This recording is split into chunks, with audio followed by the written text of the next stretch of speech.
아주 드물게 이렇게 비비시는 분들이 있어요. 그래서 눈 안쪽으로 세균이 들어가서 안내염을 일으킬 수 있고 수정체 탈구라든지 이런 합병증이 생길 수 있으니까 자다가 뒤척이면서 네네. 좀 뒤집어서 자는 경우가 또 네. 있을 수가 있잖아요. 네, 인공수정체가 수정체 낭에서 이렇게 나오는 경우가 드물게 있습니다.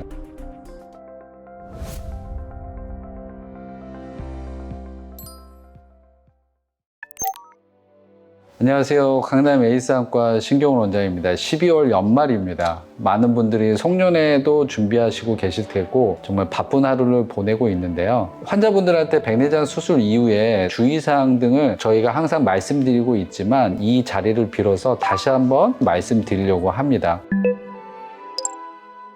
가장 중요한 거는 수술한 이후에 눈을 비비는 행동은 하시면 안 됩니다. 특히 수술한 일주일 이내에는 눈 비비는 행동을 하시게 되면 눈 안쪽으로 세균이 들어가서 안내염을 일으킬 수 있고, 그리고 두 번째로는 우리가 수술했던 부분이 벌어지게 되면서 눈의 안쪽에 있는 내용물의 위치가 틀어지게 되고 수정체 탈구라든지 이런 합병증이 생길 수 있으니까 눈을 비비는 행동은 삼가하셔야 됩니다. 근데 그렇다고 이제 환자분들이 너무 그거에 대해서 스트레스 받으실 필요는 없는 게, 수술하고 저희가 드리는 보호대 있죠, 보호대를 착용하시고 주무시기 때문에 주무시는 동안에도 눈을 비빌 일은 거의 없다고 보셔도 됩니다. 근데 제가 이 영상을 촬영하는 이유는 아주 드물게 이렇게 비비시는 분들이 있어요. 그래서 비벼? 막 비벼.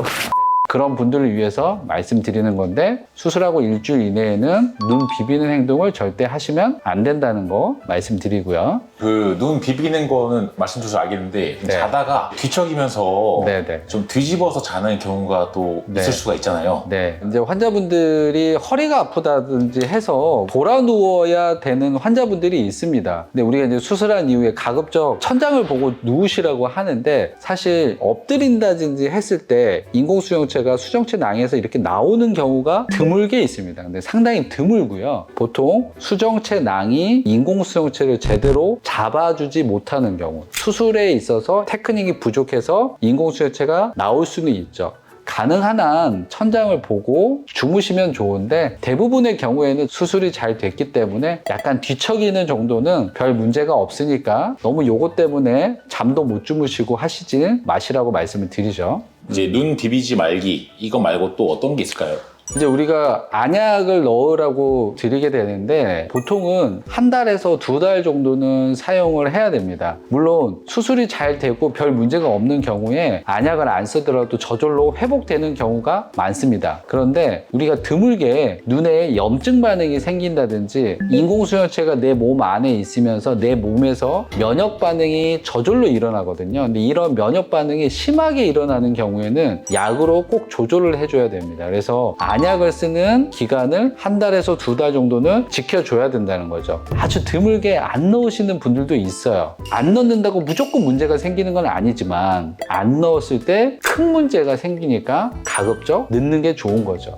그럼 원장님이 만약에 백내장 수술 받으시면은 네, 제가 약을 한 달 다 넣으실 건가요? 적게 넣으실 건가요?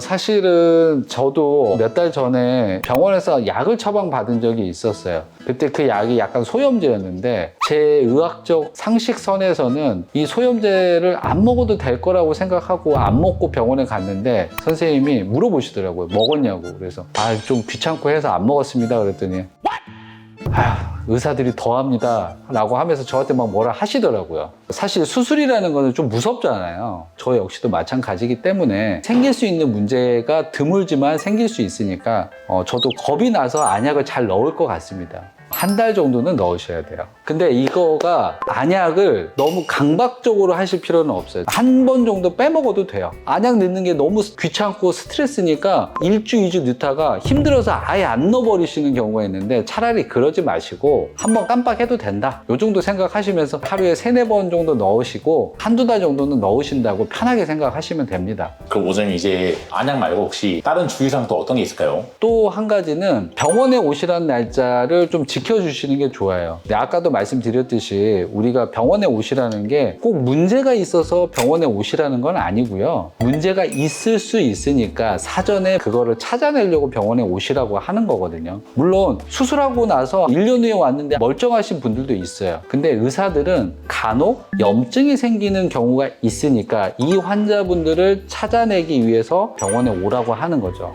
왜 이렇게 귀찮게 병원에 오라고 그래? 무슨 문제가 있어서 병원에 오는 건가? 이런 생각은 안 하셔도 되고, 간혹 문제가 생기는 경우가 있으니까 확인 차원에서 오시라고 한 겁니다. 요 정도 병원에 오는 이유라고 생각하시면 돼요. 환자분들이 또 술을 좋아하시는 분들이 있어요. 술을. 그리고 이제 수술하고 나서 다음 날부터 술 언제 먹어야 되냐고 저 붙잡고 계속 물어보시는 분들이 있는데, 술을 먹는다고 해서 무조건 눈에 염증 반응이 생기는 건 아니에요. 근데 술을 먹었을 때 염증 반응이 쉽게 일어나는 사람들이 있습니다. 근데 이게 누가 일어날지, 누가 안 일어날지를 우리가 사전에 알 수가 없는 거죠. 그래서 가급적 술은 수술하고 나서 한 달 이내에는 안 마시는 게 좋겠다.